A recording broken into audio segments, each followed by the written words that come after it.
अस्सलाम वालेकुम जी। I am Haseeb Swati and this is the art of essay writing. Art of essay writing में chapter 2 और चैप्टर 2 में क्लास 5, और ये बड़ी न्यूली रिकॉर्डेड क्लास है। क्योंकि आज हम इसमें पढ़ रहे होंगे types of a paragraph in CSS exam. आपका CSS का एग्ज़ाम जो कि 12 पेपर्स पे कंसिस्ट करेगा, उसमें आपको डेफिनेटली पैराग्राफ्स लिखने पड़ेंगे, और वो पैराग्राफ्स ऐसे होते हैं जो कल को मिल के आपका एसे का पेपर भी कंप्लीट कर रहे होंगे आपके लिए। तो अगर आपने आज इस क्लास में डिफरेंट टाइप्स ऑफ पैराग्राफ सीख लिए तो आपके लिए पूरे का पूरा CSS एग्ज़ाम का पेपर, जो CSS एग्ज़ाम है उसमें जितने भी आपके पेपर्स होते हैं उनको लिखना काफ़ी हद तक आसान हो जाएगा। और स्पेशली हम किसकी बात कर रहे हैं? डेफिनेटली हम एसे की बात कर रहे हैं। लेकिन सर, CSS के एग्ज़ाम में ये पैराग्राफ का क्या ताल्लुक, और हमें पता कैसे चलेगा कि यार डिफरेंट ये टाइप्स ऑफ पैराग्राफ ये हैं? तो उसके लिए सीधा हमें जंप करना पड़ेगा एसे के पेपर के ऊपर। यहाँ पे कल को जब पहला आपका पेपर होगा, जैसे फॉर एग्ज़ाम्पल कोई भी आपका रोल नंबर है, आप यहाँ पे अपना रोल नंबर लिखोगे, आपके पास यहाँ पे इस तरह की शीट होगी, 1 2 3 ऐसे करके एसेस लिखे होंगे, और उसमें सबसे इम्पॉर्टेंट चीज़ ये होगा जो आपने पहले प्रिपेयर करना होता है, और वही तो मैं आपको प्रिपेयर करवा रहा हूँ कि आप में से किसी के पास ना इतना टाइम होगा, ना कभी किसी ने इसके ऊपर इतना ध्यान दिया होगा। लेकिन अगर हम इसको ध्यान से पढ़ें तो ये क्या कहता है, इसको इग्नोर करें, इसको आपने पहले भी किया हुआ है। Make sure to use different forms of discourses, जैसे कि एक्सपोजिशन का डिस्कोर्स, आर्गुमेंटेशन का, डिस्क्रिप्शन का और नरेशन का। ये डिफरेंट टाइप्स ऑफ डिस्कोर्सेज को आप यूज़ करें, और आप मुझे क्या करके दें, एक ऐसे लिख के दें 2500 से 3000 वर्ड का, जो कि मैक्सिमम अपर लिमिट है। ये आपकी 1600 to 2200 तक भी चला जाता है, तो that is more than enough. इतना ही होता है।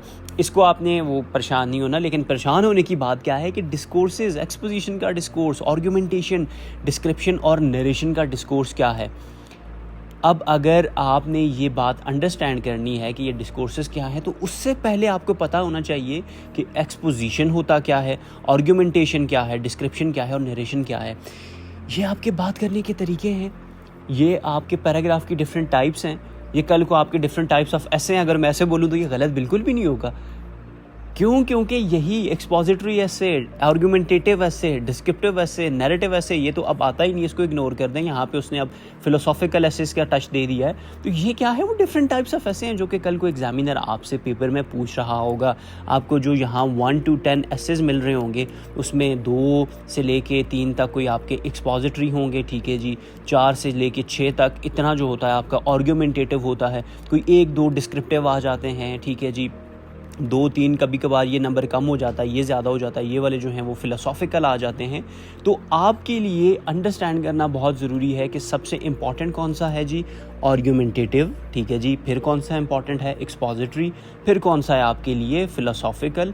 और ये जो डिस्क्रिप्टिव है, नैरेटिव तो बिल्कुल ही ख़त्म हो गया। ये तो अब पुराना एग्जामिनर ने कोशिश ही नहीं की। पाकिस्तान का पेपर है, ठीक है जी, FPSC है, इसको चेंज करने की उन्होंने ज़रूरत ही नहीं समझी, तो इसलिए उन्होंने चेंज नहीं किया। और जो डिस्क्रिप्टिव है ये भी हम ज़रा आगे पढ़ रहे होंगे। बट सर, एक बात हमें ये समझाएं कि हम जब वैसे ही ओवरऑल, मतलब यहाँ पे मैं लिखता हूँ ओवरऑल एसे या पैराग्राफ की हम टाइप्स की बात करते हैं, तो वहाँ पे तो सर इतनी ज़्यादा होती है। जैसे फॉर एग्जांपल आपके लिए मैं बड़ा अच्छा सा एक चार्ट बनाने की कोशिश करता हूँ ताकि आपको ये चीज़ें पता हों। फॉर एग्जांपल एक आता है डिस्क्रिप्टिव, ठीक है जी। 1 इज़ डिस्क्रिप्टिव, ठीक है जी। द अनदर 1 इज़ एक्सपोजिटरी, इसको हम कहते हैं एक्सपोजिटरी, ठीक है जी। एक और आता है आपका नैरेटिव, बिल्कुल एक आपका नैरेटिव आ गया। उसके बाद आपके लिए आता है जी आर्गुमेंटेटिव, बिल्कुल ये भी आता है। अच्छा, उसके बाद एक आता है जी उसको हम कहते थे परसुएसिव, बिल्कुल आप परसुएसिव ऐसे, वो भी है। अच्छा जी, उसके अलावा सर कौन सा होता है, कॉज एंड इफ़ेक्ट, बिल्कुल ऐसा भी होता है सर। इस तरह के भी हमने पढ़ा है। कोई कह रहा होता है कि कॉज एंड इफ़ेक्ट ऐसे भी होते हैं, बिल्कुल सही कहता है। कोई कहेगा जी प्रोसेस ऐसे या प्रोसेस पैराग्राफ, वो भी होता है। अच्छा, उसके अलावा आपको डेफिनेशन के ऐसे, ठीक है जी, जिसमें आपको डिफ़ाइन करना होगा कुछ। तो इतनी ज़्यादा टाइप्स हैं। तो एक तो CSS एस्पायरेंट ने तो बिल्कुल कंफ्यूज हो जाना है कि सर ये इतने जो आप बॉक्सेस बना रहे हैं, इन सब के ऊपर हमें ग्रिप होनी चाहिए। तो मैं कहूँगा जी बिल्कुल आपको ग्रिप होनी चाहिए। अब आप कहोगे सर कैसे बनेगी, ये कैसे होगा, और मैं आपको इसका एक शॉर्टकट सा एक ट्रिक समझाने की कोशिश करूँगा कि आपको समझ आ जाए अगर कि भाई आपका जो CSS का एग्ज़ाम है वो मेजरली डिवाइड हुआ है ARG आर्गुमेंटेटिव एसे में, ठीक है जी, और आपका मेजर हुआ है डिस्क्रिप्टिव में, ठीक है जी।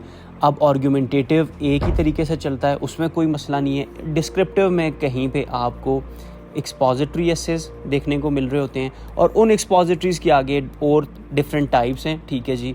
और ये जो आर्गुमेंटेटिव है इसी को हम कह रहे होते हैं परसुएसिव, ठीक है जी। वी कॉल दैट परसुएसिव, इसको हम आर्गुमेंटेटिव या परसुएसिव कहेंगे, ठीक है।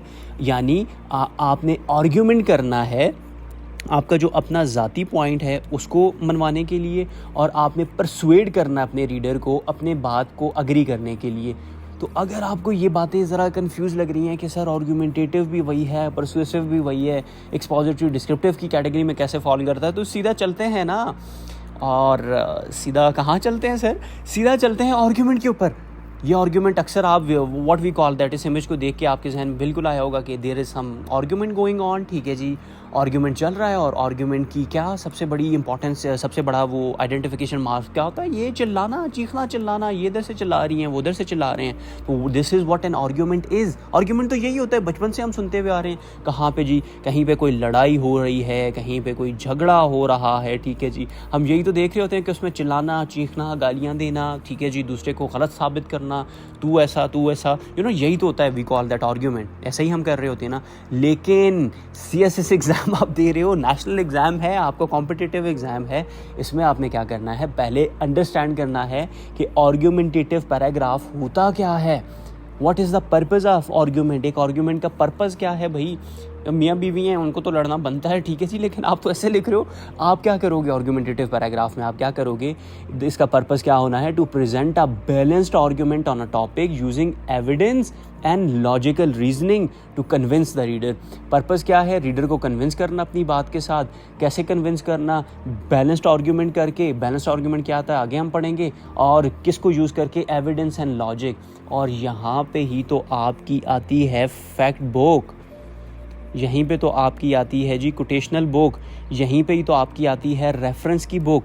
जो मैं आपको अक्सर कह रहा होता हूँ कि भाई आप क्या किया करें, अच्छे अच्छे आर्टिकल्स, अच्छे न्यूज़पेपर से, अच्छी बुक्स को पढ़ के अपने लिए एविडेंसेस को कलेक्ट करें। लेकिन अगर आपको समझ नहीं आ रही तो चैप्टर 3, ठीक है जी, चैप्टर 3 इसी सेशन का, हमारे आर्ट ऑफ एसे राइटिंग का, उसमें हम सीख रहे होंगे एविडेंस, लॉजिकल रीजनिंग, और आपने डिफरेंट टॉपिक्स के ऊपर फैक्ट्स, फिगर्स, ठीक है जी, ये कैसे कलेक्ट करने, ये हम ज़रूर सीख रहे होंगे।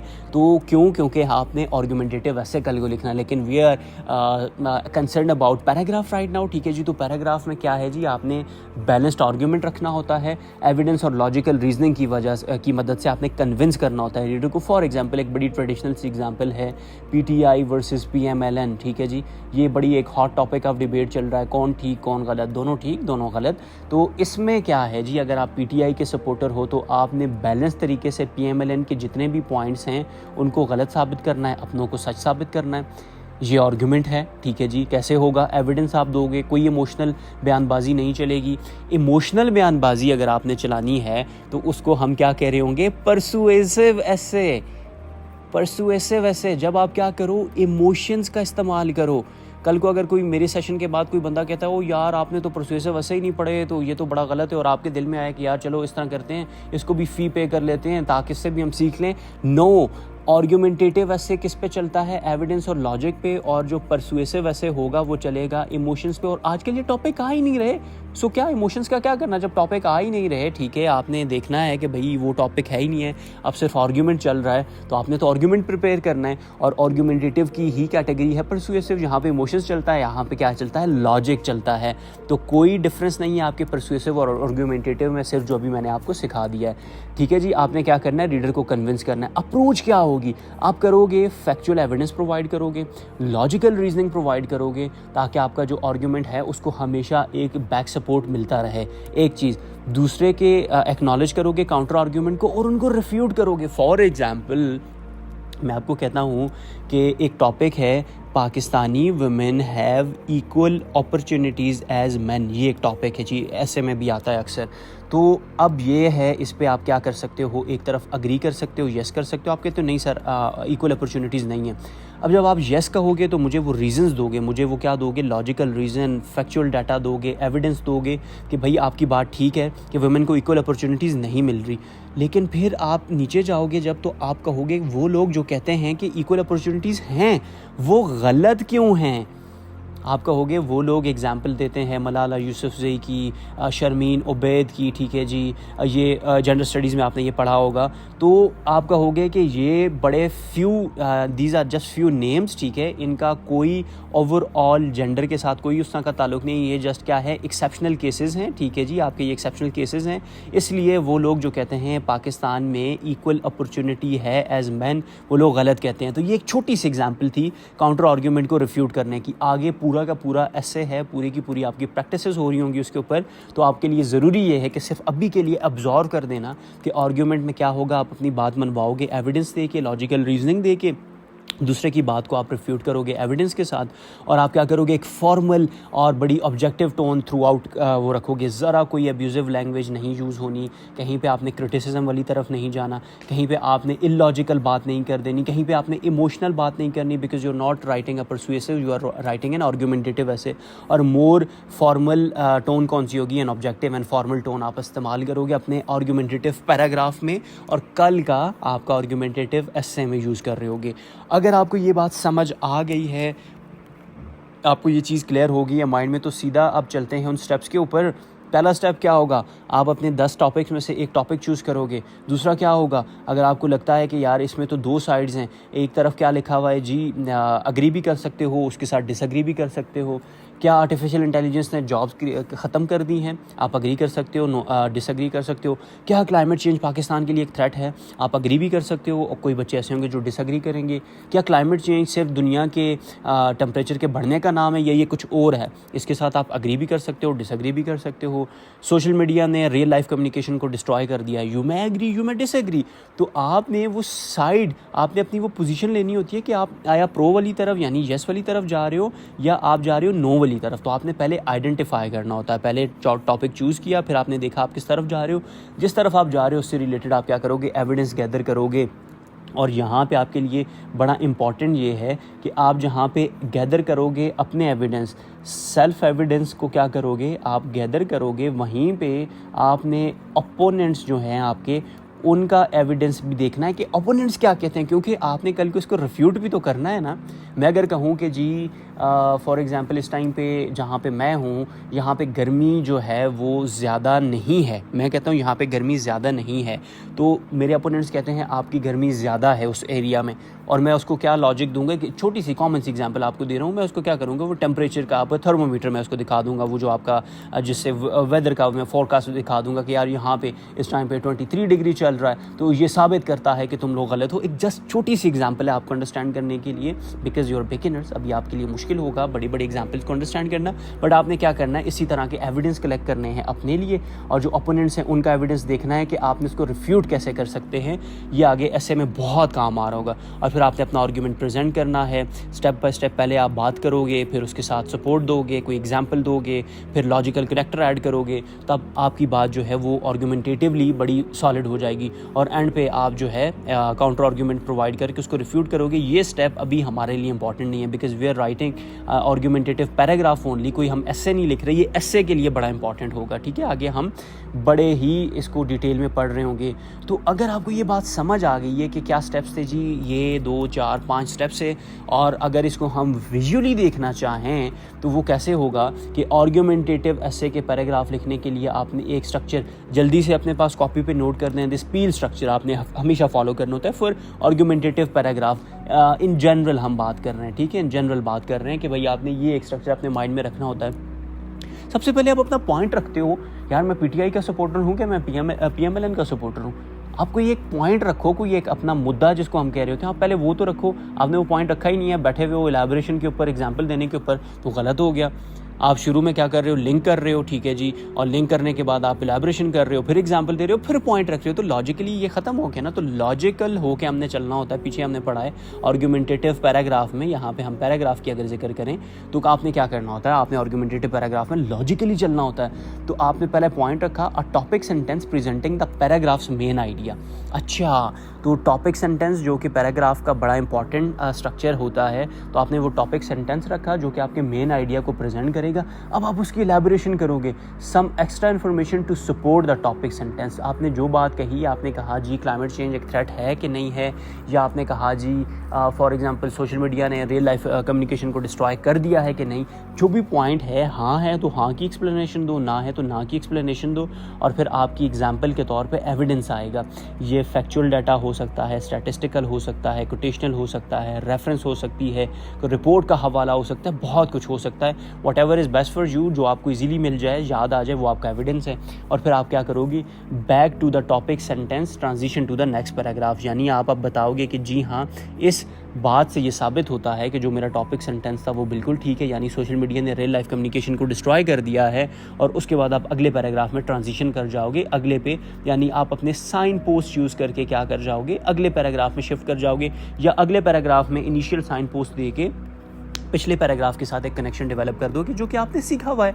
आपने क्या करना होता है, इसी तरह दो पैराग्राफ को आपस में कनेक्ट करना होता है। और ये अगर हम आउटलाइन की बात करें, आर्गुमेंटेटिव ऐसे कल का जो होगा, आपको इंट्रोडक्शन होगा, इसको आगे हम पढ़ रहे होंगे, फिर आपके बॉडी पैराग्राफ होते हैं, और फिर आपका एक पैराग्राफ ऐसे आएगा जहाँ पे आप काउंटर आर्ग्यूमेंट को क्या कर रहे होगे, रिफ्यूट कर रहे होगे, और ये आपका क्या हो जाएगा, आर्गुमेंटेटिव ऐसे का स्ट्रक्चर हो जाएगा। बहुत आसान होता है, बहुत अच्छा स्कोर करता है, +40 इसमें आ जाता है आपका, ठीक है जी, और 40+ आ जाता है, +40 नहीं 40+ आपका इसमें आ जाता है। क्यों? क्योंकि अगर ये आपने लॉजिक इसकी समझ ली, जो अब आप समझेंगे क्योंकि आप आर्गुमेंटेटिव पैराग्राफ पढ़ने लगे हैं। Social media has destroyed real life communication. Step 1 क्या था, ज़रा सा मैं पेन को चेंज करता हूँ यहाँ से। ओके, कहाँ है जी हमारा पेन, ये है, येलो को उठाते हैं हम, थोड़ा सा बैक जाएंगे। Social media has destroyed real life communication. Step 1 क्या था, टॉपिक आपने चूज़ कर दिया, जी सर आपने चूज़ कर दिया। 2, अब बताएं, do you agree with this और नॉट, येस और नो। आप करते हो अग्री, डिसअग्री। मैं तो कहता हूँ जी भाई येस, मैं अग्री करता हूँ, रियल लाइफ कम्युनिकेशन डिस्ट्रॉय हो चुकी है। Do I have any evidence, नहीं है तो कलेक्ट करूँगा। Do I have counter evidence, counter argument, नहीं है तो कलेक्ट करूँगा, उसको सोचूंगा कि रिफ्यूट कैसे कर सकता हूँ। ये प्रैक्टिस है, अभी से प्रैक्टिस आप शुरू करेंगे, कल का आर्गुमेंटेटिव ऐसे जो है वो हलवा बना हुआ होगा, ठीक है। तो मैंने क्या किया, मैंने ये 3-4 स्टेप अपने माइंड में सोचे और मैंने क्या कर दिया, उसके ऊपर एक पैराग्राफ लिखने की कोशिश की। जो स्ट्रक्चर था मेरा क्या था जी, पील था, ठीक है जी, पील स्ट्रक्चर आपको पता है। मैं शुरू करता हूँ, मैं कहता हूँ जी मैंने एक ऐसे लिखना है, मैंने कोशिश करनी है कि बड़ा अच्छा हो। तो मैं सबसे पहले अपना पॉइंट, लॉजिकली अपना पॉइंट तो रखूँगा ताकि मेरे रीडर को पता हो मैं पॉइंट क्या रखता हूँ।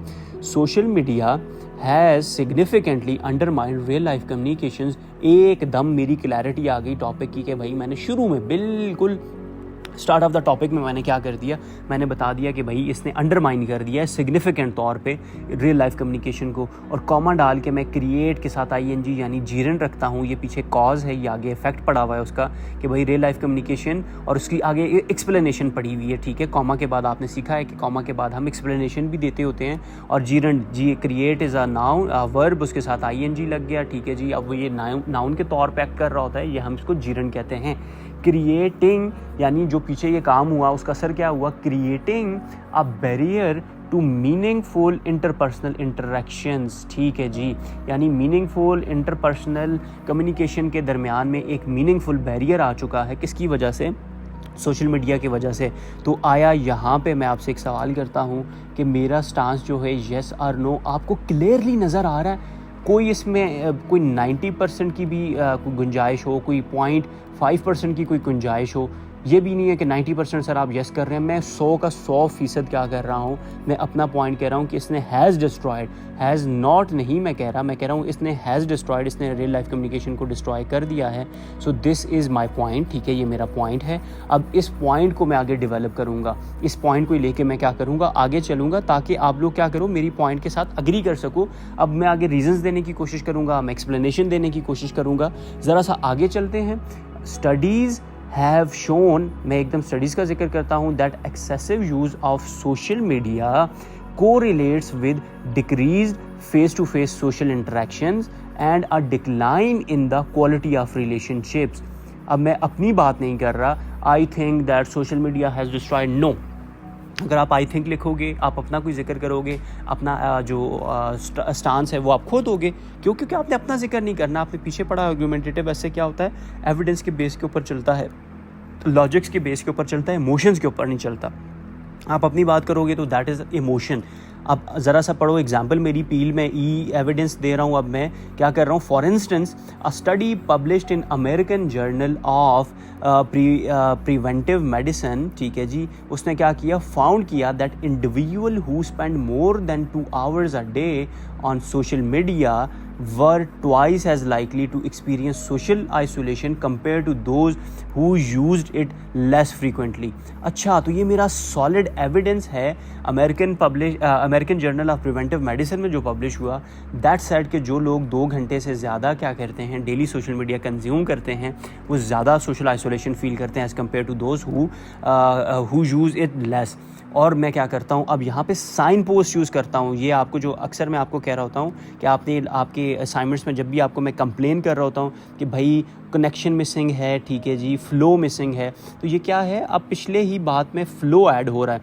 पिछली बात हवा की तरह, मक्खन की तरह स्मूथली चलती रहे। यहाँ पे मैं क्या कर रहा हूँ, सिंपल एक लफ्ज़ का इस्तेमाल कर रहा हूँ, दैट इज़ मोर ओवर। ये मेरा क्या है जी, मेरी ट्रांजिशन हो रही है कि मैं पिछली ही बात में क्या कर रहा हूँ, वैल्यू ऐड करने लगा हूँ।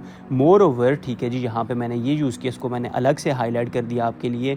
More over, social media platforms often promote superficial connection over deep personal relationships, ठीक है जी, बिल्कुल ये बात तो आप भी मानते होगे कि सोशल मीडिया के रिलेशन बड़े फेक होते हैं।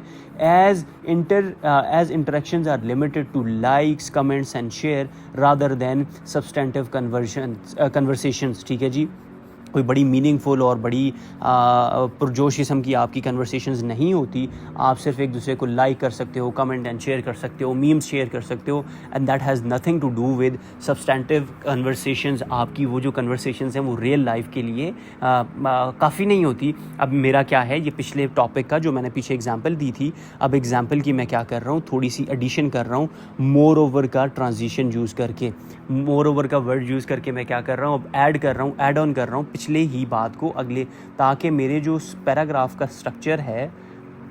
स्ट्रक्चर है वो फ्लो में रहे, उसमें यूनिटी रहे और एक ही आइडिया डेवलप हो रहा हो, कोई इधर उधर के आइडिया डेवलप ना हो रहे हो, जो मैं बात कर रहा हूँ वही बात आगे चलती रहे। इसलिए मैंने क्या किया, बीच में मोर ओवर का वर्ड यूज़ किया ताकि मेरी ये कनेक्शन वाली वो जो वाइब है वो बनी रहे, ठीक है। ज़रा सा हम हाईलाइटर उठाते हैं, आगे पढ़ते हैं। This shift is evident in the way people now prefer to communicate through text and online messages rather than engaging in direct dialogue, ठीक है जी, बिल्कुल। और ये जो शिफ्ट है यही तो मेरी बात का सबूत है कि अब लोगों को सोशल मीडिया की इतनी आदत हो चुकी है कि this shift evident is that the people now prefer to communicate through text and online messages rather than engaging in direct dialogue.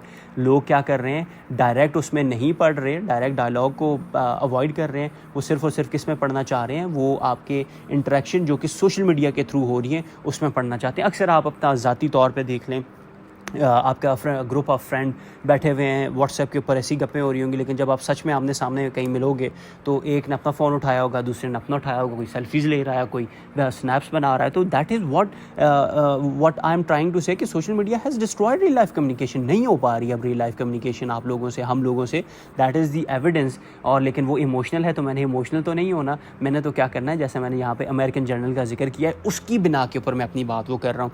और ज़रा सा आगे पढ़ें। The constant distraction of social media notification further hampers our ability to be present and attentive in real life conversation, leading to misunderstanding and weakened emotional bonds। बिल्कुल ये भी सच बात है कि आप क्या कर रहे हो उस टाइम पे, आपके जो इमोशनल बॉन्ड है वो ख़त्म होते जा रहे हैं, कन्वर्सेशन आपकी जो है वो इतनी अटेंटिव नहीं रही, आपकी एबिलिटी टू फोकस हैम्पर हो रही है। और उसका मैं कॉन्सिक्वेंस देता हूँ, यहाँ पे मैं क्या कर रहा हूँ, LY वाला एडवर्ब यूज़ कर रहा हूँ। कॉन्सिक्वेंटली, जैसे यहाँ पे मोर ओवर था ना, यहाँ पे मैं क्या कर रहा हूँ, कॉन्सिक्वेंटली को यूज़ कर रहा हूँ ताकि मेरा फ्लो बने। फ्लो क्या, किसका फ्लो सर, ज़रा सा मुझे एक्सप्लेन करें। एक्सप्लेन क्या करें भाई, यहाँ पे क्या है, पीछे कोई आपका कॉज पड़ा हुआ है, ठीक है जी। Consequently as a result, cause और उसका इफ़ेक्ट क्या है, ये ऊपर कॉज आपने बताया, अब उसका आप क्या कर रहे हो, उसका रिजल्ट बता रहे हो, उसका कॉन्सिक्वेंस बता रहे हो. Consequently the pervasive influence of social media has not eroded the depth and quality of our interaction, but has also fostered a generation more comfortable with virtual communication than real life engagement. तो ये मेरा क्या था जी, पील वाले argument में ज़रा सा मैं पीछे जाता हूँ. पील वाला जो मेरा आर्ग्यूमेंट था, ये क्या था, मेरा लिंक था. मैंने क्या किया, यहाँ पे इसको मैंने लिंक कर दिया किसके साथ, अपने टॉपिक के साथ. टॉपिक में मैंने क्या किया, social media has significantly undermined communication. और यहाँ पे मैं कहता हूँ कि the pervasive influence of social media has not only eroded the depth and quality of our interaction, but also fostered a generation more comfortable with virtual communication than real life engagement. तो ये क्या structure मैंने follow किया, PEEL का, पील का structure मैंने follow किया. मैंने क्या किया, सबसे पहले आपको एक पॉइंट दिया. ठीक है जी, मेरा पॉइंट क्या है, मुद्दा 100% क्लियर होगा तब जाके बात बनेगी. 100% मेरी बात क्लियर है कि भाई सोशल मीडिया ने डिस्ट्रॉय कर दी है. अब जो दूसरे लोगों की बात है मैंने इसमें नहीं काटी, क्योंकि हम पैराग्राफ पढ़ रहे हैं, पैराग्राफ में ये चीज़ हम नहीं कर रहे होते. ये आगे एक पैराग्राफ आता है आर्गुमेंटेटिव एसे में, जहाँ पे हम क्या कर रहे होते हैं, काउंटर आर्ग्यूमेंट को रिफ्यूट कर रहे होते हैं. लेकिन आपने सीखा क्या, आपने पॉइंट रखा, उसका एविडेंस की एक्सप्लेनेशन दी, उसको लॉजिकली कनेक्ट कर दिया आपने किसके साथ, अपने थीसिस यानी अपने मेन टॉपिक सेंटेंस के साथ, और आपका पील का स्ट्रक्चर फॉलो हो गया, और आपका ARG आर्ग्यूमेंटेटिव पैराग्राफ क्लियर हो गया. सिंपल तरीन पैराग्राफ होता है ये, कोई इमोशंस की जगह नहीं होती, लॉजिक के साथ और एग्जाम्पल के साथ चलना होता है. तो यहाँ पे आपको क्या काम आ रहा होगा, आपकी फैक्ट बुक बहुत काम आ रही होगी, आपकी रेफरेंस की बुक. ठीक है जी, अगर आप कोई बना रहे हो, कोई आपने कोटेशंस ऐड की हुई हैं उसमें, तो आपको ये चीज़ें काम आ रही होंगी. आपने कोई एग्जांपल्स इसमें देनी होगी, तो ये तब जाके आपके पैराग्राफ को क्या करेगा, बड़ा स्ट्रॉन्ग बनाएगा. तो social media has destroyed real life communication, you will be saying yes sir. और उसके बाद आपने एग्जाम्पल्स दे दिए आगे, और आपने देखा कैसे टॉपिक सेंटेंस है, आपका सपोर्टिंग सेंटेंसेस हैं जिसको हम आगे एविडेंस कह रहे हैं. ठीक है जी, आपकी एग्जाम्पल है, एग्जाम्पल की एक्सप्लेनेशन है. तो स्ट्रक्चर वही पैराग्राफ फॉलो हो रहा है, कोई बाहर की चीज़ नहीं है, आपने ऑलरेडी पढ़ा हुआ है. सिर्फ इसमें मेथड क्या चेंज हो गया, पील का मेथड आ गया है. तो आपने ये नहीं करना कि सर पीछे तो हमने कुछ और पढ़ा था, आगे कुछ और पढ़ रहे हैं. सिंपल वही स्ट्रक्चर है, उसमें हमने क्या कर दिया, सिर्फ इस स्ट्रक्चर को फॉलो कर दिया. अब आगे चलते हैं. Should Pakistan stop taking loans from the IMF, do you agree? No sir, मैं तो कहता हूँ लेने चाहिए, लेकिन मैं कहता हूँ नहीं भाई, पाकिस्तान को रुक जाना चाहिए, पाकिस्तान को नहीं लेना चाहिए. अब मैं उसकी एग्जांपल्स दूंगा क्यों नहीं देने चाहिए, रीजंस देने चाहिए मुझे, यहाँ पे मेरे पास कोई रेफरेंस हो, और मैं क्या करूँगा, वही PEEL पील का स्ट्रक्चर फॉलो करूँगा. बट वाई, मैं क्यों फॉलो करूँ, आप खुद करेंगे. यहाँ पे आप स्पेस दबा रहे हैं, वीडियो को पॉज कर रहे हैं, और पूरे का पूरा ये आप क्या कर रहे हैं, आप इसको रीड कर रहे हैं, अंडरस्टैंड करने की कोशिश कर रहे हैं कि पील का स्ट्रक्चर कहाँ पे फॉलो हुआ है, कैसे हमने लॉजिकली इसको कनेक्ट कर दिया टॉपिक सेंटेंस के साथ, एविडेंस कहाँ पे, इसकी एक्सप्लेनेशन कहाँ पे, और मेरा पॉइंट कहाँ पे है. आपको यही स्लाइड्स पैराग्राफ के उसके तौर पे, रीडिंग मटेरियल के तौर पे भी मिल रही होंगी, ताकि आपकी रीडिंग और अच्छी हो. तो दिस इज़ योर पैराग्राफ, मेरा नहीं है. आप इसको पढ़ें, और अगर अब आप वापस आ गए हैं पढ़ के, तो हम ज़रा सा आगे चलेंगे और हमारे आएंगे डिस्क्रिप्टिव पैराग्राफ, क्योंकि हमने पीछे पढ़ा डिस्क्रिप्टिव डिस्कोर्स भी होना चाहिए. यहाँ पे मैंने आपको पहले क्लियर कर दिया है कि भाई डिस्क्रिप्टिव जो है वो ही एक्सपोजिटरी, यानी एक्सपोजिटरी क्या होता है, डिस्क्रिप्टिव क्या होता है, ज़रा सा आगे देख रहे होंगे. लेकिन डिस्क्रिप्टिव में आपने अक्सर क्या करना होता है, किसी भी प्रोसेस को, किसी भी मेथड को, किसी भी प्रॉब्लम को, किसी भी इशू को आपने क्या करना होता है, सिर्फ डिस्क्राइब करना होता है उसको, यानी एक्सप्लेन करना होता है. और एक्सपोजिटरी भी यही कर रहा होता है कि भाई किसी भी एक प्रॉब्लम को, किसी भी एक टॉपिक को एक्सपोज कर रहा होता है. ठीक है, तो ये इनमें एक बेसिक सा डिफरेंस क्या है कि भाई ये सिर्फ डिस्क्रिप्शन के तौर पे यूज़ हो रहा है, ये एक्सपोजिशन होती है प्रॉपर, आप टॉपिक को डिकोड करते हो, फिर एक्सप्लेन करते हो, रीडर को बहुत हद तक समझाते हो, लेकिन ये नहीं कन्विंस नहीं करते. आर्गुमेंटेटिव ऐसे की तरह आप नहीं कहते कि सर मेरी बात माने, मैं ठीक कह रहा हूँ. इसमें आपके पास ये फ्रीडम होता है. ठीक है, लेकिन ये जो डिस्क्रिप्टिव है ज़रूरी है आपके लिए. आप अगर आर्गुमेंटेटिव एक तरफ रखें, एक तरफ एक्सपोजिटरी रखें, आपका काम हो गया, आपको सब कुछ आ गया. लेकिन डिस्क्रिप्टिव का डिस्कोर्स उसने ऐड किया हुआ है, तो आपकी अंडरस्टैंडिंग के लिए मैं क्या कर रहा हूँ, आपको बता रहा हूँ कि दोनों काफ़ी रेलेवेंट रहेंगे. डिस्क्रिप्टिव असल में जो आपकी इंग्लिश लैंग्वेज है ना, जो आप नॉर्मल इंग्लिश लैंग्वेज में कन्वर्सेशन कर रहे हो, डिस्क्रिप्टिव ऐसे में आप सेंसेस की इस्तेमाल करते होते हो. आई साइड ऐसे लिखो कि अगला देख सके, जिस तरह नॉवेल्स नहीं लिखे जाते, ऐसे लिखो कि अगला उसको फील कर सके आपकी राइटिंग को. ठीक है जी, ऐसे लिखो अगला जो है उसको उसको स्मेल कर सके, मतलब आपके हर सेंस उस राइटिंग में इस्तेमाल हो। जैसे अक्सर नावल में आप पढ़ते हो the door was half shut, the light was coming through from a crack and it was like अ फलां, वो जो आपके सेंसेस को एकदम अपील करता है, असल में डिस्क्रिप्टिव राइटिंग वो होती है। लेकिन ऐसे तो हमारे ऐसे अब आ ही नहीं रहे। ऐसे राइटिंग में तो हम देख रहे हैं कि भाई एग्जामिनर हमसे इस तरह का कोई सवाल नहीं कर रहा, वो नहीं कहता कि भाई मुझे इस तरह के एसेस लिख के दो, वो उसने पुरानी वाली कन्वर्सेशंस ख़त्म कर दी हैं। अब वो चाहता है कि भाई मुझे डिस्क्रिप्टिव नहीं, मुझे एक्सपोजिटरी पैराग्राफ्स चाहिए, मुझे एक्सपोजिटरी एसेस चाहिए, मुझे आर्गुमेंटेटिव एसे चाहिए। तो अब हमने क्या करना है, उस शिफ्ट को अंडरस्टैंड करने की कोशिश करनी है। तो डिस्क्रिप्टिव पैराग्राफ जो आपके सामने मैं रख रहा हूँ, ज़रा सा आप इसको देखें कि climate change a threat for 21st century, कि भाई क्लाइमेट चेंज को अ थ्रेट फॉर 21st सेंचुरी के तौर पे आपने क्या करना है, एक्सप्लेन करना है, उसको ऐसे डिस्क्राइब करना है। ठीक है जी। तो अब मैं क्या करूँगा, मैं कोशिश करूँगा एक पैराग्राफ लिखने की, और मेरा पैराग्राफ वही स्ट्रक्चर फॉलो करेगा जो एक नॉर्मल पैराग्राफ को करना चाहिए। नॉर्मल क्या पैराग्राफ का स्ट्रक्चर होता है सर? आपका टॉपिक सेंटेंस होगा, आपका सपोर्टिंग सेंटेंसेस होंगे, आपकी कोई एग्जाम्पल हो जाएगी, एग्जाम्पल की एक्सप्लेनेशन हो जाएगी, कहीं पे आपके एंड पे कंक्लूजन हो जाएगी। एक रफ जो आपका स्ट्रक्चर है, आपने उसको ढूंढने की कोशिश करनी है। यहाँ से मैं उठाता हूँ जी हाइलाइटर हम उठाते हैं इस कलर में, और हम पढ़ने की कोशिश करते हैं। Climate change represents a significant threat in 21st century due to its wide-ranging impacts on the environment and human societies। ठीक है, आपने अपना क्लेम, अपना जो टॉपिक है उसको क्या किया, आपने कहा कि हाँ जी क्लाइमेट चेंज रिप्रेजेंट कर रहा है एक अच्छे खासे ख़तरे को, सिग्निफिकेंट ख़तरे को 21st सेंचुरी में। लेकिन वो ख़तरा किसकी वजह से है? थोड़ा सा मैंने एक्सप्लेनेटरी सेंटेंस लिखना है। Due to its wide ranging impacts on environment and human society, ना सिर्फ इन्वायरमेंट बल्कि ह्यूमन सोसाइटी भी इफेक्ट हो रही है। इसलिए ये क्या है, एक सिग्निफिकेंट थ्रेट है आपके 21st सेंचुरी के लिए। सारी कन्फ्यूजन ख़त्म होगी, कोई चीज़ जहन में बाकी नहीं रही, हर चीज़ क्लियर होगी कि हाँ यार यहाँ पे इन्वायरमेंट का भी जिक्र है, सोसाइटीज़ का भी जिक्र है। ठीक है, तो अब ये मेरा टॉपिक सेंटेंस है, मैं कहीं पे ह्यूमन सोसाइटीज़ का भी आगे मुझे चाहिए कि मैं जिक्र करूँ। ठीक है, अब मैं इन्वायरमेंट का भी जिक्र करूँ क्योंकि मैंने टॉपिक सेंटेंस में ये बातें की हैं। लेकिन आगे मैं चलता हूँ तो it refers to a long term shift in temperature and weather patterns. अपनी बात को मनवाने के लिए कि भाई एनवायरनमेंट और ह्यूमन सोसाइटी के लिए ख़तरा है, मुझे इसकी डेफिनेशन देनी पड़ेगी, मुझे बताना पड़ेगा कि कैसे ख़तरा है, और मैं वो डेफिनेशन के थ्रू बता रहा हूँ। ये रेफ़र करता है long term shift in temperature and weather pattern primarily caused by human activities such as burning fossil fuels, deforestation and industrial processes।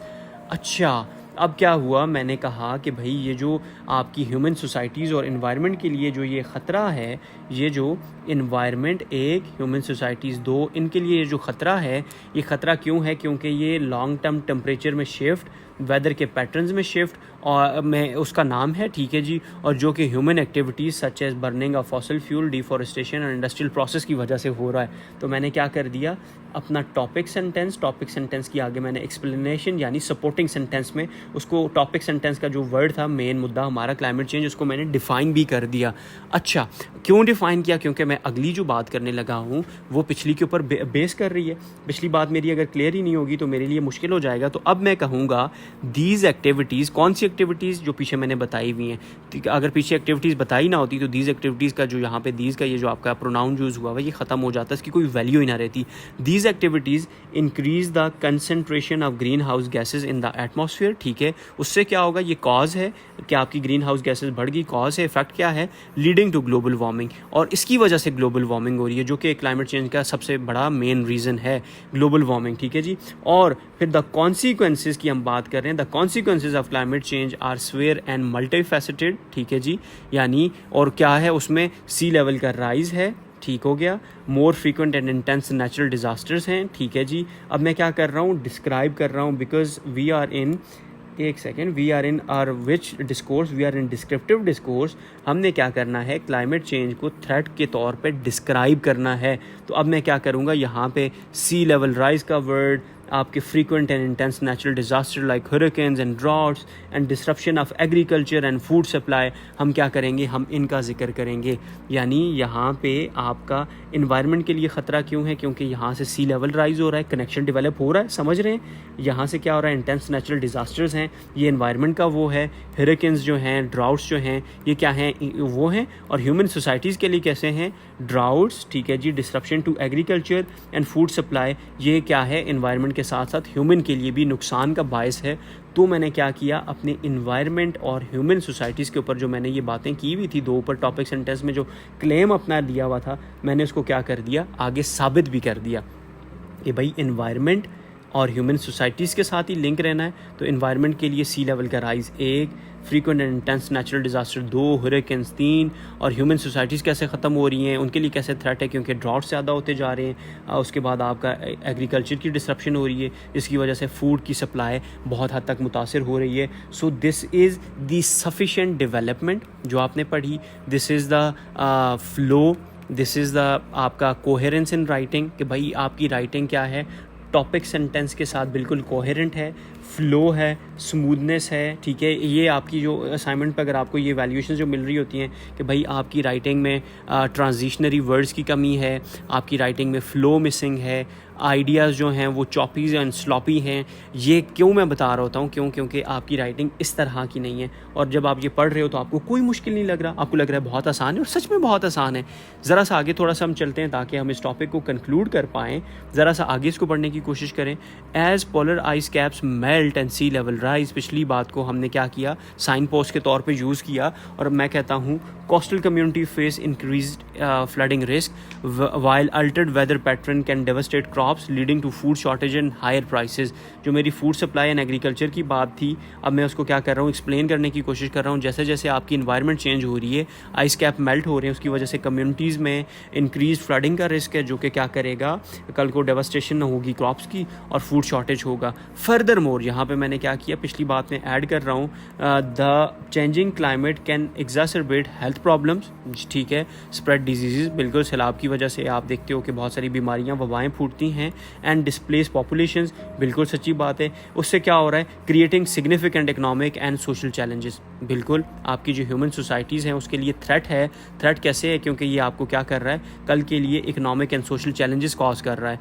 Addressing, और मैं एंड पे क्या कर रहा हूँ, मैं एक सजेशन दे रहा हूँ कि addressing climate change requires coordinated global efforts, दुनिया की कोऑर्डिनेशन हो एक दूसरे के साथ, to reduce green house gas emission, जो कि प्राइमरी कॉज है उसका, transition to renewable energy sources, दूसरा सोल्यूशन मैं देता हूँ कि ट्रांजिशन करनी चाहिए, एंड इम्प्लीमेंट सस्टेनेबल प्रैक्टिसेस, वो देर पा तक चलने वाली आपकी प्रैक्टिसेस जो क्या करेंगे, to mitigate its impact and ensure liveable planet for future generations.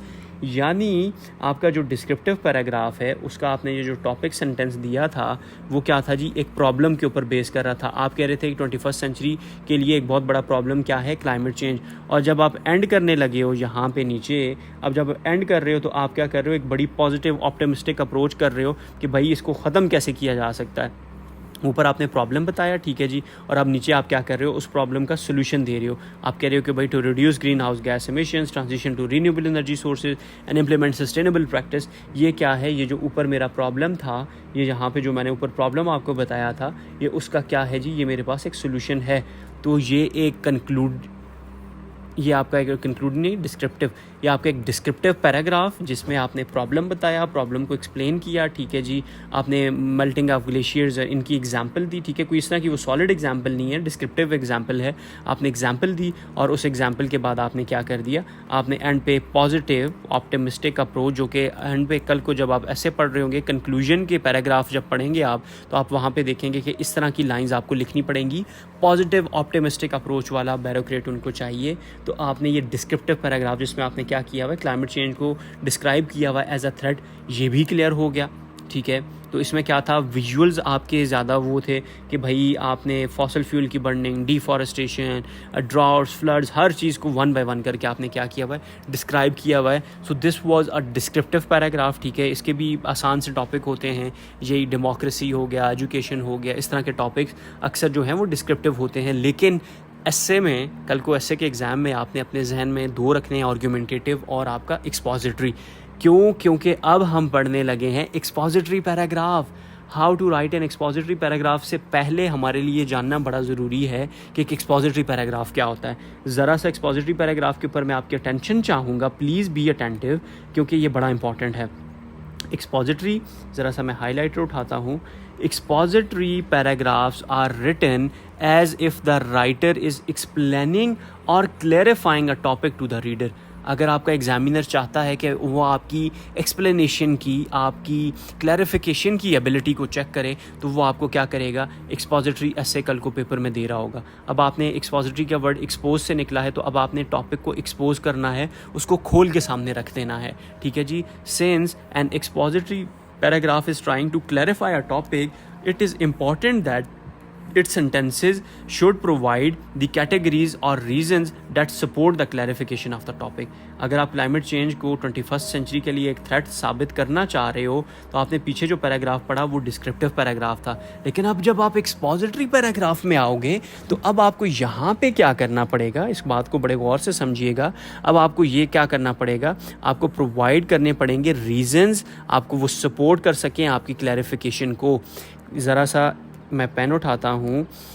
Climate change जो कि 21st सेंचुरी के लिए थ्रेट है, मैंने पीछे कोई इस तरह की सॉलिड एग्जांपल नहीं दी थी, क्योंकि that was a descriptive paragraph. आपने डिस्क्राइब किया बस, ज़्यादा आपने कुछ भी नहीं करना। But when you are exposing something, ठीक है, जब आप किसी चीज़ को एक्सपोज कर रहे हो, now you should giving examples, you should give reasons, solid reasons, ठीक है जी। तब जाके आपका क्या बनेगा, ये बनेगा आपका एक्सपोजिटरी पैराग्राफ। इसमें एग्जांपल्स की बड़ी वैल्यू होती है, आपके डिस्क्रिप्टिव में एग्जाम्पल की कोई इतनी बड़ी वैल्यू नहीं है। आपने चीज़ों को डिस्क्राइब कर दिया, एग्जाम्पल है तो दे दें, नहीं तो छोड़ दें। लेकिन आपने एक्सपोजिटरी अगर लिखना है, तो आपने टॉपिक को एक्सपोज करना है, तो आपको क्या चाहिए होगी, एग्जाम्पल्स चाहिए होंगी, आपको क्या चाहिए होगा, आपके पास डाटा हो, तब आप अपनी बात मनवा पाओगे। And expository paragraph is an essay, नहीं, expository essay is an essay that communicates factual information, facts होंगे। Expository essay rely on different structure to communicate their positions. आप अगर किसी बात को एक्सपोज कर रहे हो ना, तो बहुत डिफरेंट तरह के टॉपिक्स आपके पास आ सकते हैं। जैसे कि कहीं पे आपने किसी चीज़ को एक्सपोज करना है, तो कंपेयर एंड कंट्रास्ट करोगे। फॉर एग्जांपल, आप पाकिस्तान की इकॉनमी के प्रॉब्लम्स को, इकोनॉमिक चैलेंजेस ऑफ पाकिस्तान, ये आपको मैं टॉपिक देता हूँ। अब आपने क्या करना है, इसको एक्सपोज करना है, मेरे सामने क्या करना है, एक्सपोज करके रख देना है कि सर आपकी इकॉनमी में ये प्रॉब्लम है। तो अब आप क्या करोगे, आप कंपेयर एंड कंट्रास्ट की कैटेगरी यूज़ करोगे। कंपेयर में रखोगे यूएसए को, कंट्रास्ट में रखोगे पाकिस्तान को। आप कहोगे सर मैं पाकिस्तान की इकॉनमी को यूएसए के साथ कंपेयर कर रहा हूँ, तो ये मेरा क्या है, ये मेरा कंपेयर एंड कंट्रास्ट का पैराग्राफ है, जो ये साबित करेगा कि मैं पाकिस्तान की इकोनॉमिक प्रॉब्लम्स को क्या कर रहा हूँ, एक्सपोज कर रहा हूँ। तो एक्सपोजिशन के लिए आपने क्या यूज़ किया, कंपेयर एंड कंट्रास्ट यूज़ किया। या आपके समटाइम्स प्रोसेस एसेस जो होते हैं, जैसे ग्लोबलाइजेशन, ठीक है जी, ग्लोबलाइजेशन के ऊपर कोई ऐसे आ गया, तो अब आपने क्या करना है, process, what is globalisation is a process. Capitalism है आपका, चेंज ऑफ क्लाइमेट यानी क्लाइमेट चेंज है, ये सारे के सारे क्या हैं, आपके प्रोसेस एसेस हैं। ये अक्सर जो हैं किसकी कैटेगरी में फॉल कर रहे होते हैं, एक्सपोजिटरी की कैटेगरी में। एंड कॉज एंड इफेक्ट, यानी आपका climate change, causes and consequences, PMS Punjab में आया हुआ था, ये आपका क्या है, एक्सपोजिटरी ऐसे है, किस में फॉल कर रहा है, कॉज एंड इफेक्ट की कैटेगरी में। तो आपने इंट्रोडक्शन देना है, 6-7 पैराग्राफ कॉजेज़ के, 6-7 कॉन्सिक्वेंसेस के, 1-2 रिकमेंडेशंस के, एक कंक्लूजन का। तो ये स्ट्रक्चर आगे आप पढ़ेंगे। अभी ज़रा सा भी इसके ऊपर क्या करें, ज़रा कभी वो वाली बात जो है ना, आपने क्या करना है, ज़रा सा भी इसके ऊपर फिक्र नहीं करनी। तो कॉज एंड इफेक्ट हम आगे भी देख रहे होंगे। थोड़ा सा आगे चलते हैं। Expository writing has a clear purpose, अपने जहन में रखिएगा, to educate the reader. Examiner तंग हुआ है, उसको नहीं समझ आ रही किसी टॉपिक की, वो आपको देगा, तो अब आपने उसको क्या करना है, आर्गुमेंटेटिव नहीं लेके जाना। आगे हम पढ़ेंगे कि आर्गुमेंटेटिव और इसको कैसे आइडेंटिफाई करेंगे। बट जब आपको पता चल गया कि ये एक्सपोजिटरी पैराग्राफ है, तब अब आपने क्या करना है, एजुकेट करना है रीडर को। वाइल इट में also entertain or persuade the reader, there are secondary benefit, these are the secondary benefit and not the author goal। आप अपने रीडर को क्या कर रहे हो, उसको एजुकेट कर रहे हो, उसको पढ़ा रहे हो, उसको हर पॉसिबल एंगल से, social angle, economic angle, political angle, individual angle, national angle, हर एंगल से क्या कर रहे हो, अपने रीडर को समझाने की कोशिश कर रहे हो, उसको एजुकेट करने की कोशिश कर रहे हो, तब ये एक्सपोजिटरी ऐसे बनेगा।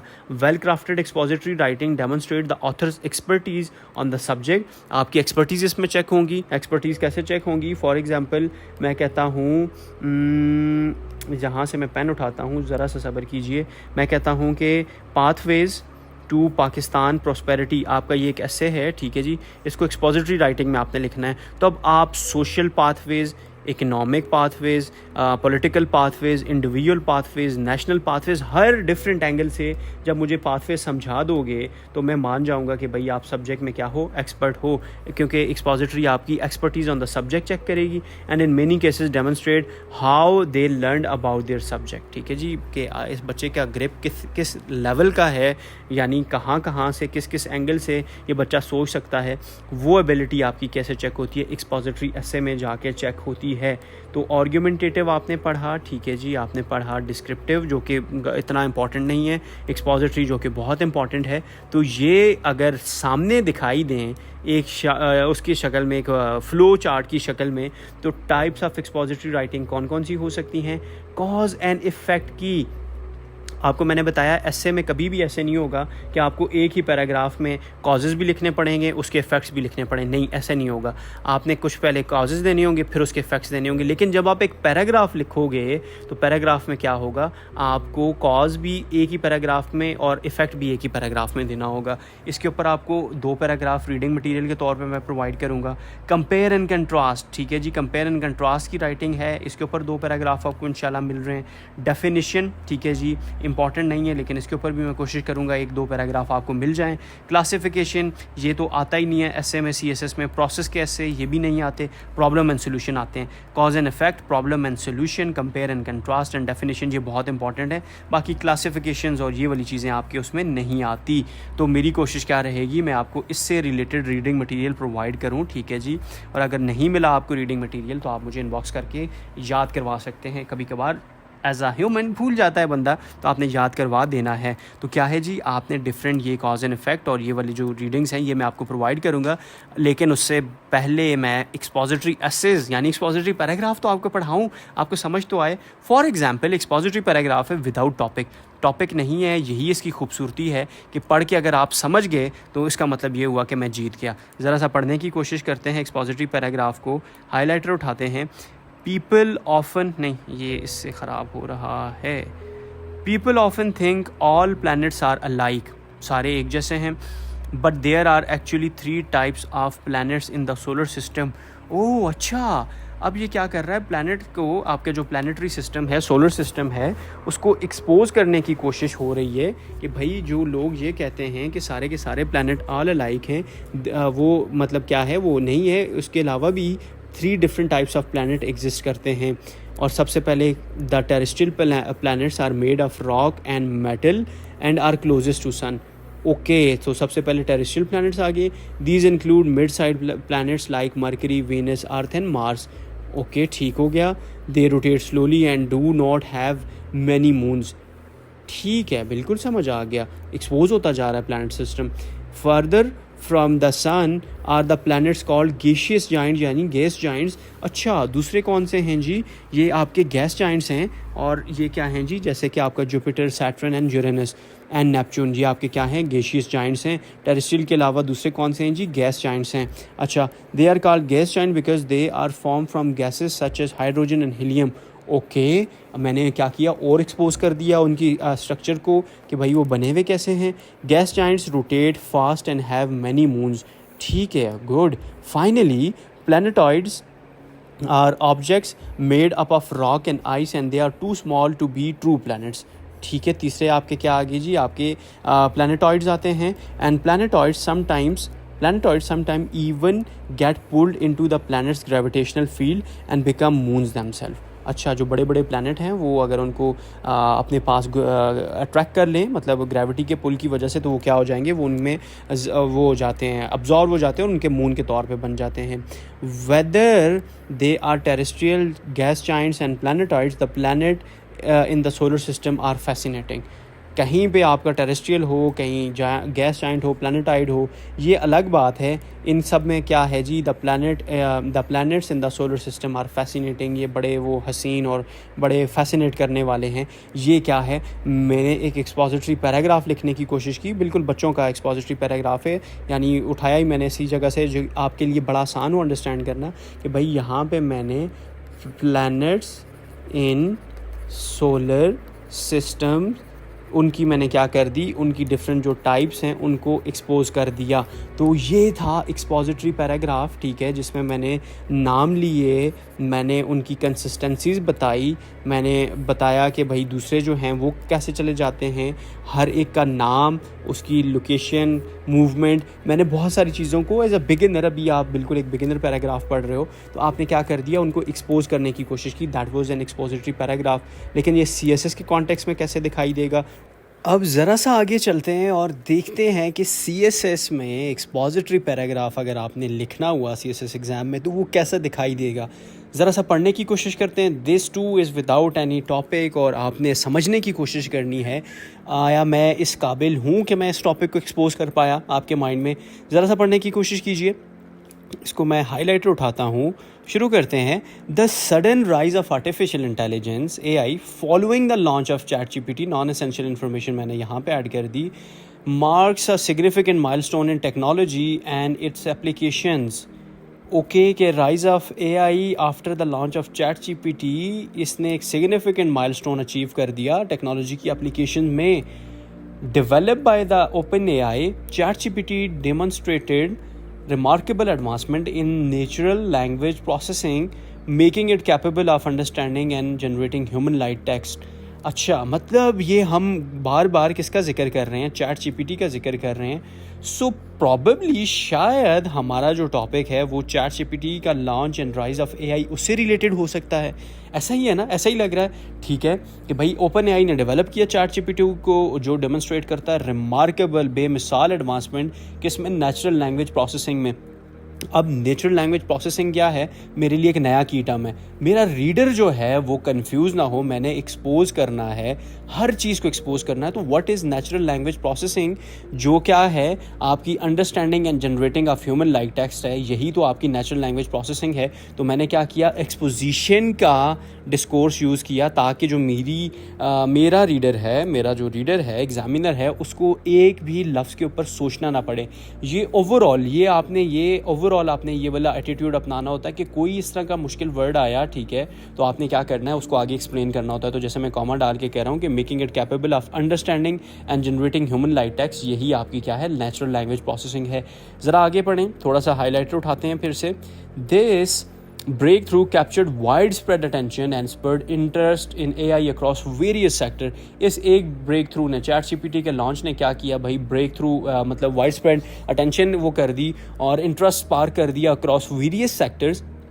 Companies quickly began to integrate AI tools to enhance customer service, streamline operations and drive innovation। अच्छा, अब इंटीग्रेशन AI टूल की जो है वो क्यों हो रही है, कंपनीज क्यों कर रही हैं, कहाँ पे कर रही हैं, मैं उसको अब एक्सपोज कर रहा हूँ। मैं कहता हूँ कि भाई आपका कस्टमर सर्विस को इन्हांस करना, स्ट्रीमलाइन करना आपके ऑपरेशंस को, और इनोवेशन को ड्राइव करना, यहाँ पे AI का यूज़ हो रहा है। The versatility of ChatGPT from answering queries and drafting content to provide personalised recommendations. ये हमने ChatGPT की वर्सेटिलिटी का जिक्र किया ना पीछे। आप हमेशा अक्सर ये राइटिंग में गलती कर रहे हो, तो जब आपको मैं कहता हूँ कि यार कहीं पे आपकी सफिशिएंट डेवलपमेंट नहीं है, तो सफिशिएंट डेवलपमेंट का क्या मतलब है, वर्सेटिलिटी ऑफ ChatGPT। अब उसको आगे एक्सप्लेन करो, जैसे आपने यहाँ पे नेचुरल लैंग्वेज प्रोसेसिंग को एक्सप्लेन किया ना कि भाई understanding and generating human like content है, तो वर्सेटिलिटी को आप एक्सपोज कर रहे हो, उसको एक्सप्लेन कर रहे हो। From answering queries to drafting content to providing personalised recommendation, तीन चीज़ें मैंने, एक आपका ये पढ़ा है, ठीक है जी, दूसरा ड्राफ्टिंग कंटेंट है, तीसरा प्रोवाइडिंग पर्सनलाइज्ड रिकमेंडेशन। कि भाई वर्सेटिलिटी ऑफ ChatGPT किस पे कंसिस्ट करती है, 1, 2 एंड 3 इन चीज़ों पे कंसिस्ट करती है। जैसे कि नेचुरल लैंग्वेज प्रोसेसिंग करती थी understanding and generating human like content के ऊपर। तो मैंने क्या किया, हर चीज़ को एक्सपोज, हर चीज़ को एक्सप्लेन करना है। यही मेरा इस पूरे प्रोसेस में, इस पूरे एसे में मेरा मकसद होगा। और आगे अगर मैं कुछ लिखना चाहूँगा तो मैं कहता हूँ कि वर्सेटिलिटी ऑफ ChatGPT क्या है, show case the transformative potential of AI। अगर ये सेंटेंस ऐसे होता, the versatility of ChatGPT show case the transformative impact of AI, तो ये भी एक जुमला था, कोई मसले वाली बात नहीं है। आपने इन्वर्टेड ये जो कॉमर्स का यूज़ सीखा था ना, कि आपने नॉन एसेंशियल, जिसको मैं एसेंशियल इन्फॉर्मेशन कहता होता हूँ, आपने क्या करना है, एसेंशियल इन्फॉर्मेशन को इस तरह कैप्चर करना था। यहाँ पे भी वही हुआ है कि आपने वर्सेटिलिटी को एसेंशियल इन्फॉर्मेशन बना के यहाँ पे कैप्चर कर दिया, जिसकी वजह से आपकी राइटिंग बेइंतहा इम्प्रेसिव बन गई, और यही वो तरीका है जो एग्जामिनर को पसंद आता है, because you are writing an expository ऐसे एक्सपोजिटरी पैराग्राफ। अब मैं क्या करूँगा, वैल्यू ऐड करना चाहूँगा पिछला ही जो कंटेंट है उसमें ही, तो इसलिए मुझे क्या होगा, मैं एडिशनली का वर्ड यूज़ करूँगा ताकि पता चले कि पिछली ही बात में कुछ इजाफा हो रहा है।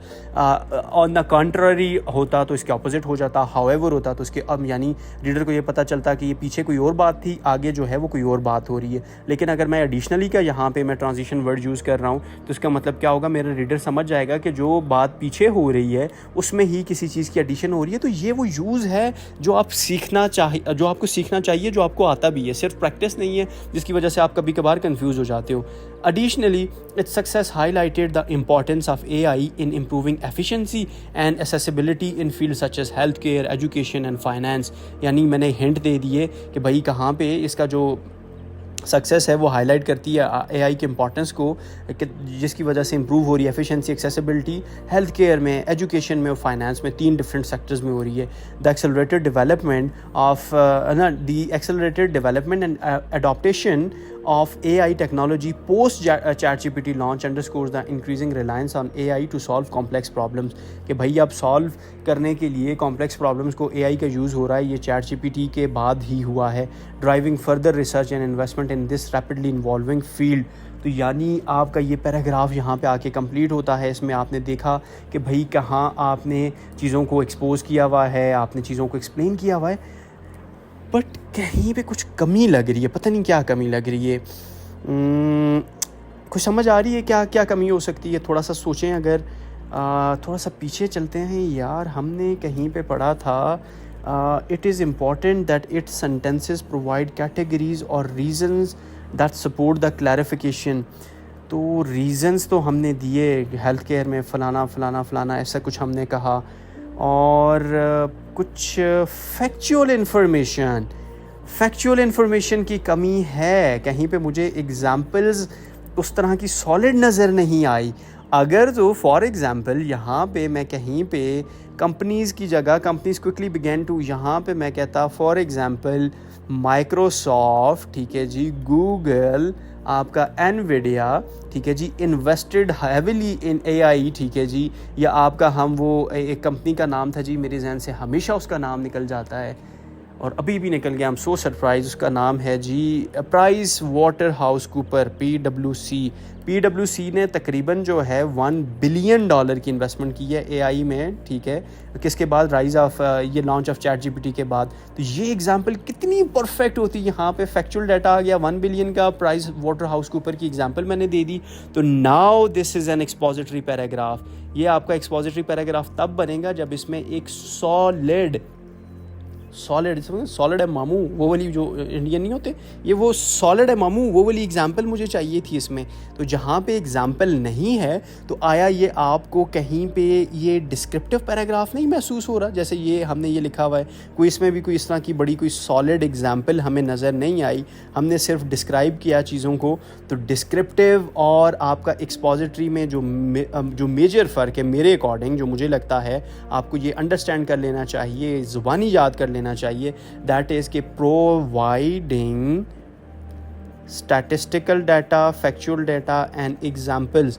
तो आप जब आप एग्जाम्पल दोगे तो वो प्रॉपरली एक्सपोज होगा, गूगल भी सामने खुल के आएगा, माइक्रोसॉफ्ट आएगा, तब समझ आएगी कि this is a perfect example of an persuasive, नहीं आपका एक्सपोजिटरी ऐसे, नॉट द परसुएसिव जो कि आर्गुमेंटेटिव होता है, आपको पता है। अब आप कंफ्यूज भी नहीं होंगे। तो ये क्या है, विदाउट एग्जाम्पल हमने क्या किया, अंडरस्टैंड किया कि अगर ये एग्जाम्पल नहीं है तो ये उसको डिस्क्रिप्टिव टोन दे देगा। तो कल को पेपर में आपने बहुत हद तक ये चीज़ याद रखनी होगी, बहुत अच्छे से चीज़ याद रखनी होगी कि आप कौन सा डिस्कोर्स फॉलो कर रहे हो।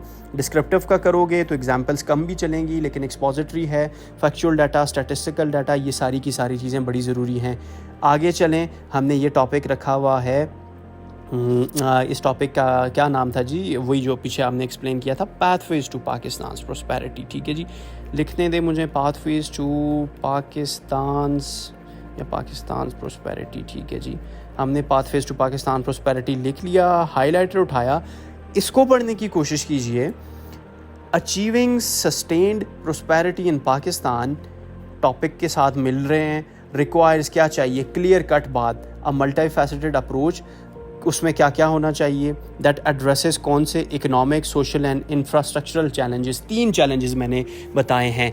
अब अगर इसके बाद मैं क्या करूँगा, कोई एक्स्ट्रा कोई चैलेंज देने की कोशिश करूंगा जो मैंने टॉपिक सेंटेंस में नहीं दिया हुआ, तो मेरी राइटिंग ख़राब हो जाएगी। असाइनमेंट एवेल्यूएशन में क्यों आपकी गलतियां निकल रही होती हैं, क्योंकि आपने यहाँ पे इकोनॉमिक, सोशल और इंफ्रास्ट्रक्चर का जिक्र किया, लेकिन जब अब लिखने की बात आई तो आपने बीच में पॉलिटिकल भी निकाल दिए, आपने बीच में जी इंडिविजुअल भी निकाल दिए, आपने ये भी कर दिया, वो भी कर दिया, ठीक है। तो आपने कोशिश ये करनी होती है कि ऊपर जो आपने, फॉर एग्जाम्पल जैसे यहाँ पे इकोनॉमिक चैलेंजेस हैं, अब इकोनॉमिक सोशल का डेफिनेटली आपकी पॉलिटिक्स के साथ लिंक होगा, ठीक है। तो what you can do is कि स्मार्टली आप इस आइडिया को दोनों को इनकॉर्पोरेट करके पॉलिटिकल को इंट्रोड्यूस करा सकते हो। लेकिन ये अब आपकी एबिलिटी है कि वो आप कैसे करते हो। अगर आपसे नहीं हो पाता, आप इकोनॉमिक्स को पॉलिटिक्स को उसके साथ नहीं लिंक कर पा रहे, जो कि मैं अक्सर स्टूडेंट को पढ़ा रहा होता हूँ, पाकिस्तान अफेयर्स में सिखा रहा होता हूँ बच्चों को कि भाई ये सोशल आपके प्रॉब्लम इकोनॉमिक के साथ लिंक है, इकोनॉमिक जो है पॉलिटिकल के साथ लिंक है, तो आपको इनका लिंक आना चाहिए। तो मैंने यहाँ पे क्या किया, मैंने कहा addresses economic, social and infrastructure challenges.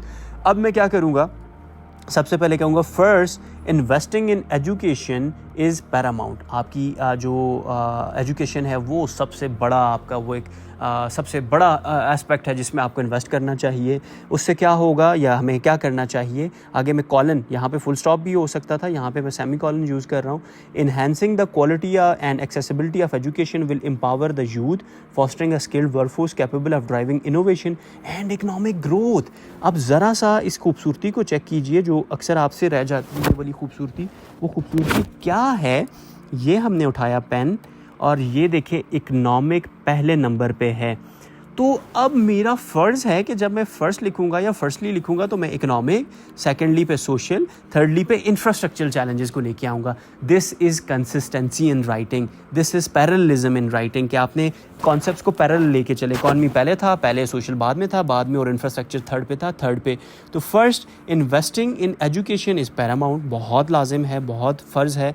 इससे क्या होगा जी, मतलब क्या करना चाहिए, enhancing the quality of education and accessibility of education will empower youth. इससे यूथ एम्पावर होगी, जिससे क्या होगा, एक स्किल्ड वर्कफोर्स आपके पास क्या आएगी, फॉस्टर होगी, और जो क्या करेगी, ड्राइव करेगी इनोवेशन को और इकोनॉमिक ग्रोथ को, ठीक है। इनोवेशन और इकोनॉमिक ग्रोथ यहाँ पे आपकी आएगी, जो बहुत ज़रूरी है किसी भी कंट्री के ग्रोथ के लिए। अब यहाँ पे आके आप एक छोटी सी एग्जांपल दे सकते थे, आप यहाँ पे ज़रूर कोई एक एग्जांपल ऐड करते। आप कहते हैं कि सर हम तो क्या कर रहे हैं, हम यहाँ पे एक्सपोजिटरी पैराग्राफ लिखने की कोशिश कर रहे हैं। तो मेरी कोशिश ये है कि सर यहाँ पे मैं कोई example, a brilliant example of economic growth through education is आपका जी साउथ कोरिया, ठीक है जी, आप साउथ कोरिया कर सकते हैं, ठीक है जी, आप जर्मनी का कह सकते हैं। तो आपने ये एक एग्जांपल यहाँ पे दे दी, तो बहुत अच्छी बात है, ठीक है। लेकिन अगर आप नहीं दे रहे तो ज़रा सा हम फ्लो को आगे लेके चलते हैं। हम कहते हैं secondly, improving health care infrastructure is essential to ensure a healthy population that can contribute productively to economy, ठीक है जी। हम इकोनॉमिक में, यानी अब सोशल कॉन्टेक्स्ट को कवर करके इकोनॉमिक की बात कर रहे हैं कि जब हम इम्प्रूव करेंगे हेल्थ केयर इंफ्रास्ट्रक्चर को, वो एसेंशियल है हेल्दी पॉपुलेशन के लिए, जो कंट्रीब्यूट करेगी इकोनॉमी में प्रोडक्टिवली। एडिशनली, यानी पिछले ही में अब एडिशन हो रही है, वर्ड्स का इस्तेमाल सीखिए। Additionally, economic reforms aimed at boosting industrial and agriculture productivity can create jobs and stimulate growth. अगर तो हम क्या करें, इकोनॉमिक रिफॉर्म्स ऐसे लेके आएँ जो क्या करे, इंडस्ट्रियल और एग्रीकल्चर प्रोडक्टिविटी को बढ़ा दे, उससे हमारी क्या जॉब स्टिमुलेट हो सकती है, जॉब ग्रोथ हो सकती है। This include supporting small and medium enterprises, यानी आपके छोटे बिजनेसेस को, एंड मॉडर्नाइजिंग एग्रीकल्चर प्रैक्टिसेस, यानी आपने क्या करना है, जो छोटे बिजनेसेस हैं उनको लोन प्रोवाइड करना, उनको इंसेंटिव प्रोवाइड करना ताकि वो ग्रो कर सकें और मॉडर्नाइज कर सकें एग्रीकल्चर प्रैक्टिस को। फॉर एग्जांपल, एक आपको मैं अपनी कॉमन ज़ाती एग्जांपल देता हूँ। मुझे मिल जाती है जी 1 करोड़ रुपए की इन्वेस्टमेंट, तो पहला काम क्या होगा, आपके जहन में क्या आता है, आया मैंने आईफोन बाय करना है, आया मैंने कोई फॉरेन ट्रिप मारना है? नो, आपको पता है कि यार आपका टीचर जो है he is passionate about teaching, तो ये बंदा टीचिंग से रिलेटेड कुछ करेगा। मेरा पहला एम क्या होना चाहिए कि भाई मैं कोई अच्छी सी लोकेशन पे एक अच्छी सी अकेडमी स्टार्ट करूँ, ताकि मेरा जो एक्सेस है, मेरी जो कोशिश है वो ज़्यादा ज़्यादा से ज़्यादा दूर तक चली जा सके, ठीक है। तो मेरा ये जो थॉट है ये क्या है, मेरी it's a small medium enterprise, जो मेरा फ़र्ज़ है कि मैं इसको क्या करूँ, इसको ज़्यादा दूर तक लेके जा सकूँ, and that will be only possible to supporting small and medium enterprise. अगर ये हो तो बेहतर है। एंड मॉडर्नाइजिंग एग्रीकल्चर प्रैक्टिसेस, तो हमने क्या कर दिया, इकोनॉमिक ग्रोथ में भी इसका एडिशन कर दिया। Strengthening the countries infrastructure particularly in energy and transportation can reduce operational cost and attract foreign investment। अगर हम इंफ्रास्ट्रक्चर को इम्प्रूव करते हैं तो क्या होगा, हमारी इन्वेस्टमेंट जो है वो अट्रैक्ट होगी। एनर्जी की और ट्रांसपोर्टेशन के लिए जो हम रिलायंस कर रहे होते हैं एनर्जी के ऊपर, वो ख़त्म हो जाएगी। अच्छा, बेयर इन माइंड कि हमने ये जो सोशल कॉन्टेक्स्ट है, हमने इसको यहाँ पे ये कवर किया हुआ है कि भाई ये SMEs आपके हैं, इंडस्ट्रियल एंड एग्रीकल्चर प्रोडक्टिविटी है, आपकी ग्रोथ है, ठीक है जी। तो ये व्हाट आर दीज, ये इकोनॉमी और सोशल का एक मिलाप है, तो इसलिए हमने इंफ्रास्ट्रक्चर के ऊपर शिफ्ट किया हुआ है। आगे हम क्या कर रहे हैं, पिछले में ही एडिशन कर रहे हैं, नहीं फर्दर मोर कर रहे हैं, उसमें इजाफा करने की कोशिश कर रहे हैं। एक फर्दर मोर का वर्ड क्या है, जब आप क्या कर रहे हो, जो पिछले टॉपिक हैं उनमें एडिशन नहीं हो रही। एडिशन अगर आपने करनी है तो आपने additionally to add on, to further नहीं टू ऐड ऑन और टू ऐड फर्दर, इस तरह का हम वो वाले की वर्ड यूज़ कर रहे होते हैं। यहाँ पे हम क्या कर रहे हैं, फर्दर मोर, यानी इसके अलावा और क्या क्या चीज़ें हैं हम उनका अब जिक्र करेंगे। और अब यहाँ पे वो वाला कॉन्सेप्ट आएगा कि if economy, social infrastructure are linked, तो they are somehow link to what your political stability. Fostering political stability and improving governance through transparency and anti-corruption measures will build investor confidence and ensure efficient resource allocation। resource allocation social life को बेहतर करेगी, social life बेहतर होगी तो economy बेहतर होगी। so these are interlinked, ये एक दूसरे के साथ इंटरलिंक्ड हैं, ठीक है। यानी fostering political stability and improving governance through transparency and anti-corruption measures will build investor confidence and ensure efficient resource allocation। और एंड पे क्या, by focusing on these keys area, ठीक है। अब मैंने क्या कर दिया, मैंने एक पैराग्राफ था, कोई ये ऐसे नहीं है। अब आप ये सोच रहे होगे कि सर इसमें तो आपने जो 5 डिफरेंट आइडियाज़ इंट्रोड्यूस करा दिए हैं, तो मैं आपको बिल्कुल बोलूँगा कि दिस इज़ अ पैराग्राफ। और पैराग्राफ का टॉपिक क्या था, पाकिस्तान पाथवेज टू प्रॉस्पेरिटी। तो हमने वो पॉसिबल, एक पैराग्राफ की डोमेन में रहते हुए वो पॉसिबल पाथवेज को क्या करना है, बताना है, जो मैं क्या कर रहा हूँ, additionally, further more, first, second, इस तरह के वर्ड्स यूज़ करके मैं आपको क्या कर रहा हूँ, पढ़ा रहा हूँ। तो आपने क्या किया, फर्दर मोर लगा के पॉलिटिकल स्टेबिलिटी के ऊपर आए। ये क्या करेगा, इन्वेस्टर कॉन्फिडेंस लेके आएगा, एफिशिएंट रिसोर्स की एलोकेशन होगी, फोकस होगा की एरियाज़, यानी इन की एरियाज़ के ऊपर अगर हम फोकस करें तो Pakistan can pave the way for comprehensive and sustainable development. यानी आपकी कॉम्प्रिहेंसिव होगी, ऑल इंक्लूसिव, हर सेक्टर इसका इंक्लूड होगा, और सस्टेनेबल देर पा होगी, काफ़ी हद तक, काफ़ी टाइम तक चलेगी। ये वैसी डेवलपमेंट होगी, उससे क्या होगा, leading to long term prosperity of its people. तो ये मैंने एकदम टॉपिक को अपने जो कंक्लूजन है उसको अपने टॉपिक के साथ लिंक कर दिया। एक पॉजिटिव, ऑप्टिमिस्टिक, हमेशा याद रखिएगा, जिस तरह राजकुमार हिरानी की मूवी हैं, PK, 3 इडियट्स, ठीक है जी, मुन्ना भाई MBBS, इस तरह की जो अच्छी बड़े ब्रिलियंट राइटर्स जो लिखते हैं मूवीज़, वो हमेशा क्या करते होते हैं, अपनी मूवी के एंड पे ना एक बड़ा पॉजिटिव किस्म का, ऑप्टिमिस्टिक किस्म का एक मैसेज दे के जाते हैं, ताकि रीडर एक थॉट के साथ हमेशा जाए। ये ना हो कि मूवी से बाहर निकले वो बोले यार अच्छा मैसेज क्या था। हमेशा वो क्या करते हैं, एक मैसेज दे के जाते हैं। और जब हम ऐसे राइटिंग में कंक्लूजन के ऊपर डिस्कशन कर रहे होंगे, मैं हमेशा वहाँ पे यही वर्ड यूज़ कर रहा हूँगा कि भाई आपने एक पॉजिटिव और ऑप्टिमिस्टिक अप्रोच फॉलो करनी है। तो ये वो ऑप्टिमिस्टिक अप्रोच है जो मेरे एंड के कंक्लूजन को स्टार्ट के पैराग्राफ के टॉपिक सेंटेंस के साथ जोड़ रहा है। और यहाँ पे हमने क्या किया, आपको कोई एग्जाम्पल प्रोवाइड नहीं की, कोई फैक्चुअल डाटा प्रोवाइड नहीं किया, but the catch here is, आपने अंडरस्टैंड किया यहाँ पे मुझे बहुत ज़रूरत थी एग्जाम्पल की, ताकि मेरा टॉपिक ज़रा सा डिकोड हो पाए। क्योंकि हम क्या कर रहे हैं, वन आइडिया को ही डेवलप कर रहे हैं, एक ही आइडिया डेवलप हो रहा है, तो एग्जाम्पल मस्ट है भाई। लेकिन यहाँ आगे हम देखें, pathways to Pakistan prosperity discuss कर रहे हैं, तो इसमें अगर हर पाथवे के साथ मैं एग्जाम्पल देता हूँ, फॉर एग्जाम्पल पाथवेज की एग्जाम्पल है 1 2 3 4 5 एग्जाम्पल्स आ गई, तो पैराग्राफ का स्ट्रक्चर ख़राब हो गया ना।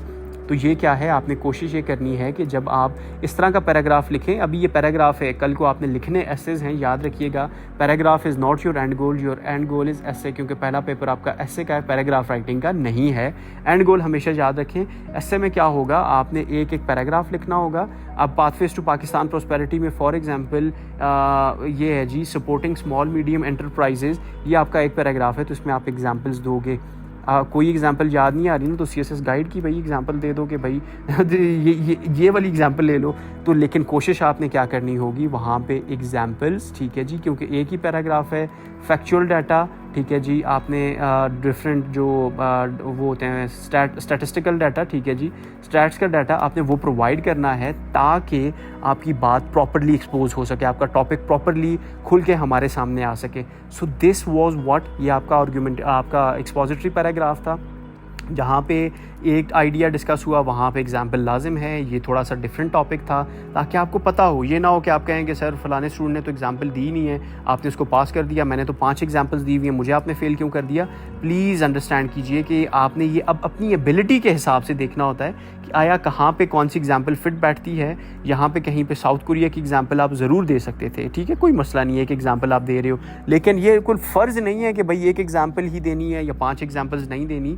आपने कम से कम एक एग्जाम्पल लाजमी देनी होती है। लेकिन कुछ पैराग्राफ आप कैसे भी होते हैं, कल को ऐसे के पैराग्राफ में जब आप लिख रहे होगे आपको एग्जाम्पल नहीं याद आएगी तो वहाँ पे आप नहीं दे सकते। और जब इस तरह का एक ऑल इंक्लूसिव पैराग्राफ हो तो फिर तो भाई कोई एग्जाम्पल आपकी नहीं बन पाती, क्योंकि हर एग्जाम्पल के साथ आपको हर टॉपिक के साथ एग्जाम्पल होगी तो आपका पैराग्राफ का स्ट्रक्चर जो है वो वीक हो जाएगा। तो ये था जी डिफरेंट टाइप्स ऑफ एसेज, ठीक है, जो आपने पढ़े, आपने डिफरेंट टाइप्स ऑफ पैराग्राफ आपने पढ़े।